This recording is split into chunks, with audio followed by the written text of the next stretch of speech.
Most respected Shri Nitin Gadkari ji, our very own, our beloved Shri Suresh Prabhu, Niranjan Hiranandani, Nanik Rupani, distinguished awardees, distinguished dais, ladies and gentlemen.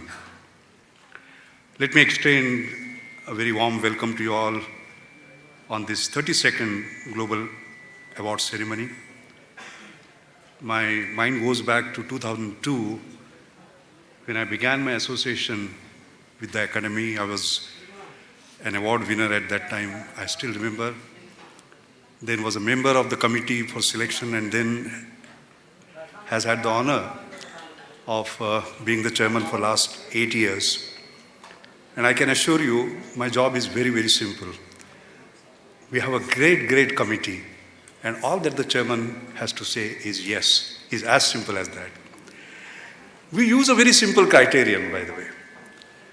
The criteria that we use is, has something been game-changing in the way the work and life of awardees has influenced, whether it is society, whether it is politics, whether it is economics, whether it is science, and so on and so forth. It's a very simple criteria.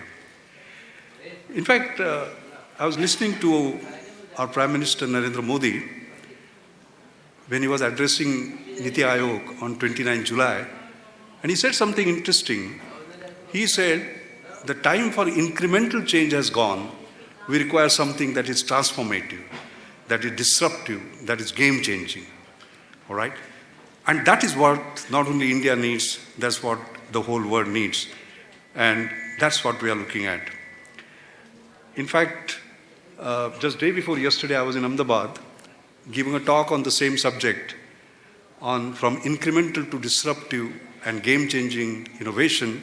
It was an audience of 600, 700 scientists.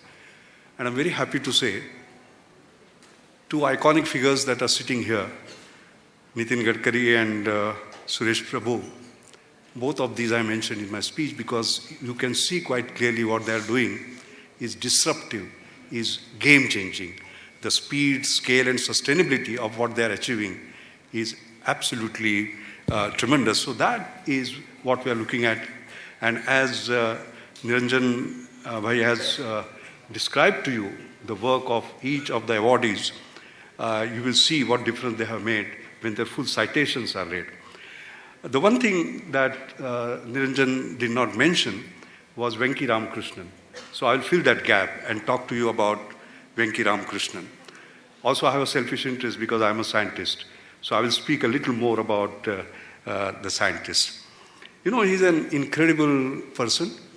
He did his bachelor's degree in biology, did his doctorate in physics, and won the Nobel Prize in chemistry. All right? A genius. What is very interesting is the kind of height that he has reached. You know, there is what is called as Royal Society. That was established 356 years ago. The Newtons of this world have been the fellows of that academy. And I remember getting elected to that society is one of the greatest honors that one can have.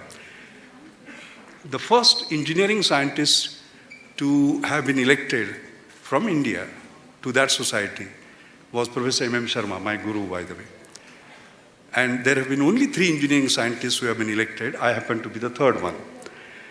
Now, I remember one of the greatest joys of getting elected is that you go and sign in the book in which Newton has signed, on page 9, basically, you know. And what a fantastic moment. And I remember getting a letter from Sir Eric Ashe saying that congratulations, only 2 greater things can happen to you in your life now. One is Nobel Prize and second is death. One is certain, another one is uncertain. Why I'm giving you this particular background, the honor that Venki Ramakrishnan has had, he's not just the fellow of the Royal Society, but he's the president of Royal Society. The first Indian in 356 years to have become that president, the highest scientific society in the world, and plus the Nobel Prize that he won for breakthrough research. I think the simple point I'm trying to make is that just as India is rising, the standards of Priyadarshini Academy Awards are also rising. And this is the first ever Nobel laureate that we'll be honoring in its 32nd year. So you can quite clearly see we are setting very, very high benchmarks now in terms of the award winners.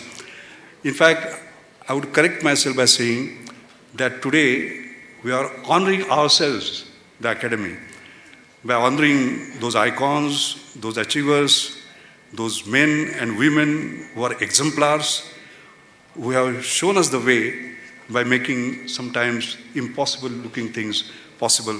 And I do know that you'll be giving a round of applause each time somebody receives an award, but let's give all of them a big, big collective applause.